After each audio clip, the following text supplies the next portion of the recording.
अगर supreme court आइन से बाला रूल्स बनाए तो कोई तो याद दिलाएगा कि आइन के दायरे में रहें। आइन कहता है सुप्रीम कोर्ट अपने प्रैक्टिस एंड प्रोसीजर के रूल्स बनाने के लिए बाइख्तियार है। एक शख्स आता है और पार्लियामेंट को रबड़ा स्टैंप बना देता है। चीफ जस्टिस के practice and procedure act case की समाअत के दौरान रिमार्क्स। वकील की जानिब से इजाफी कागजात जमा कराने पर इजहार बरहमी। ये केस सुन रहे हैं और अदालत पर दूसरे केसेस का बोझ बढ़ रहा है। चीफ जस्टिस का वकील से मुकालमा। आईन पार्लियामान को इस मामले में कानून साजी की इजाज़त नहीं देता। न्यू जर्सी की अदालत के फैसले का हवाला देना चाहता हूँ। वकील आबिद जुबैरी की इस्तदा। कम अज़ कम अमरीकी सुप्रीम कोर्ट के फैसले का तो हवाला दें। हमारा लेवल इतना ना गिराएं कि न्यू जर्सी की अदालत के फैसले को यहाँ नज़ीर के तौर पर पेश कर रहे हैं। चीफ जस्टिस पाकिस्तान के रिमार्क्स। दलाइल के लिए वक्त ना देने पर वकील इम्तियाज सिद्दीकी और चीफ जस्टिस में तलखी। आपके दलाइल मुकम्मल हो चुके, नशिस्त पर बैठ जाएं। चीफ जस्टिस की हिदायत।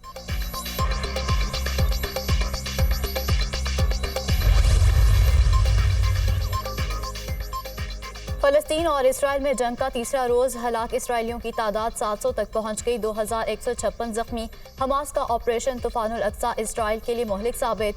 हजारों रॉकेट फायर मुतआदिद इसराइली इलाके हमलों की जद में आए। इसराइल पर जमीन, समंदर और फिजा से हमले किए गए। हमास ने इसराइल के मुतआदिद शहरी और सरकारी एहलकार यरगमाल बना लिए। फलस्तीनी जंगजुओं के इसराइली इलाकों में दाखिल होकर टारगेटेड हमले।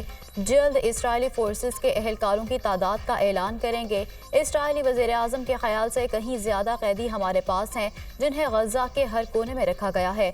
इसराइली तैयारों के हमलों से कैदियों को नुकसान पहुँच सकता है। तर्जुमान हमास का बयान।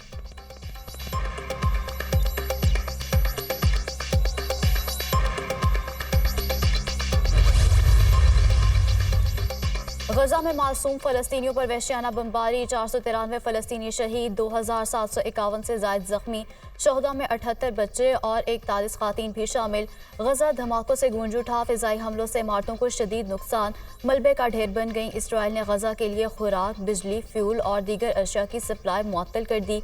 इंटरनेट सर्विस भी बंद। इसराइली फौज की गजा पर मुकम्मल कब्जा करने की धमकी। गजा एनक्लेव खत्म कर देंगे। इसराइली हुकूमत का ऐलान। 42 साला कमांडर ने हाल की हलाकत की तस्दीक कर दी।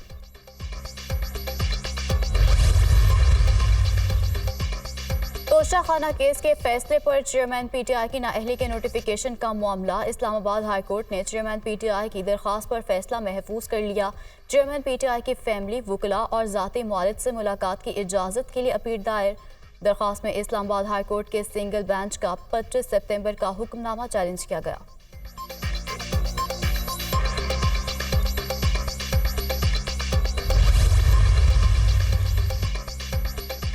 साइफर केस का बाकायदा ट्रायल शुरू। चेयरमैन पीटीआई और शाह महमूद कुरैशी पर 17 अक्टूबर को फर्दर जुर्म आयद की जाएगी। साइफर केस की अडयाला जेल में समाअत। मुल्जिमान को चालान की कॉपियां तकसीम कर दी गईं। समाअत 17 अक्टूबर तक मुलतवी। सरकारी गवाहान तलब। ऑफिशियल सेक्रेटेरिएट अदालत के जज अब्बुल हसनात ने समाअत की।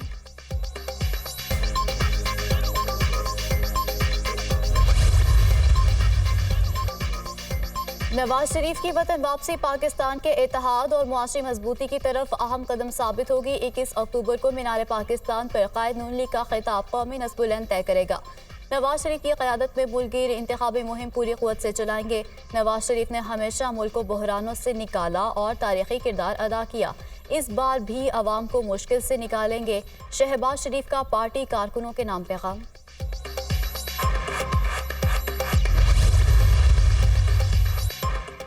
जब भी इलेक्शन की तारीख आए हमारी तैयारी पूरी है। कराची को क्राइम फ्री सिटी बनाएंगे। खातिन को हिरासत करने के 5-6 केसेस हो चुके। खातिन को हिरासत करने वालों को गिरफ्तार किया जा रहा है। पुलिस की पेट्रोलिंग को बढ़ा रहे हैं। निगरान वजीर दाखिला सिंध हारिस नवाज की मीडिया से गुफ्तगू।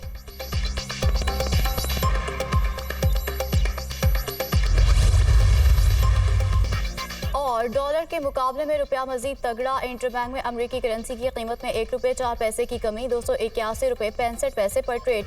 इंटरबैंक में डॉलर बुलंद तरीन सतह से 25 रुपये 45 पैसे सस्ता हो चुका। ओपन मार्केट में भी डॉलर 1 रुपये सस्ता। 281 रुपये 50 पैसे पर फरोख्त। स्टॉक मार्केट में भी मुस्बत रुझान।